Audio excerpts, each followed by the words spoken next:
dans le prochain épisode de Un si grand soleil. Tandis que l'étau se resserre autour de Moreau, Inès cherche du travail. Attention, les paragraphes qui suivent contiennent des spoilers sur l'épisode d'Un si grand soleil diffusé demain soir sur France 2. Si vous ne voulez rien savoir, ne lisez pas ce qui suit. Mercredi 23 mars dans Un si grand soleil.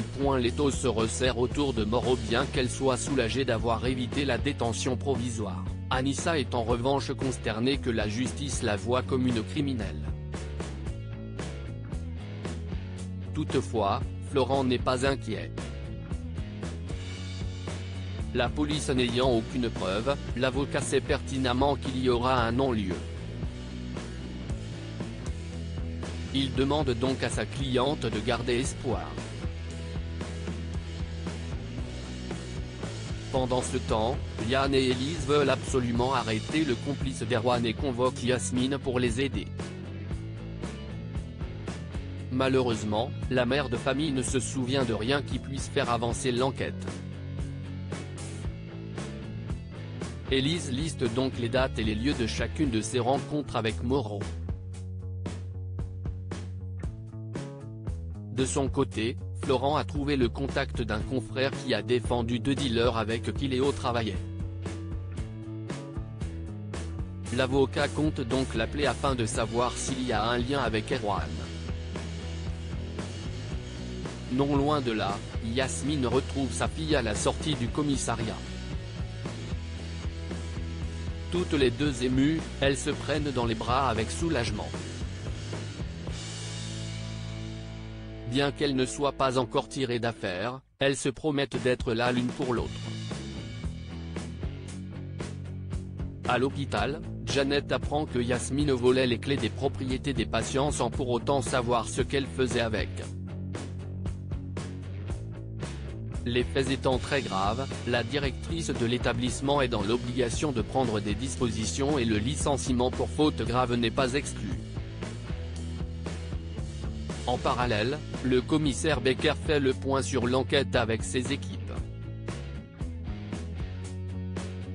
Comme ils ont peu d'éléments à leur disposition, ils se mettent d'accord pour réinterroger les propriétaires des voitures qu'ils ont rencontrées ces 2 dernières semaines et leur montrer le portrait robot établi par Yasmine.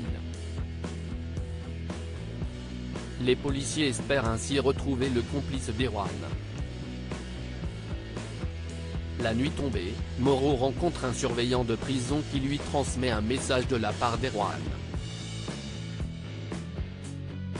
Ce dernier l'informe que Yasmine a commencé à les balancer à la police. Dans la mesure où ils peuvent remonter jusqu'à lui, le prisonnier le somme de régler le problème rapidement. Inès cherche du travail là une semaine de l'ouverture de leur club, Alix et Virgile sont parvenus à recruter l'un des chefs les plus tendances de la région. S'ils semblent prêts pour l'inauguration, Justine leur rappelle qu'ils ont très peu de membres pour le moment et qu'ils ne pourront pas payer les salariés. Malgré tout, Alix et Virgile ne sont pas inquiets, certains de pouvoir y parvenir. Pendant ce temps, Inès est à la recherche d'un travail et se tourne vers Dylan. Malheureusement, le jeune homme ne peut pas vraiment se permettre d'embaucher quelqu'un pour le moment.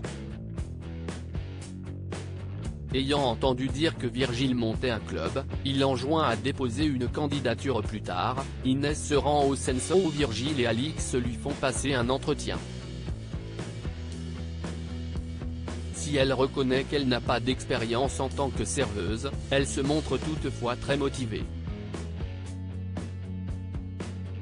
Par la suite, Dimitri confirme à Virgile avoir fait la promotion de son club à son entourage.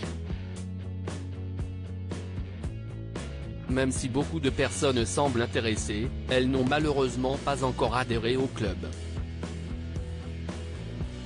Ne comprenant pas ce qui bloque, Virgile va devoir trouver une autre stratégie pour dénicher de la clientèle rapidement.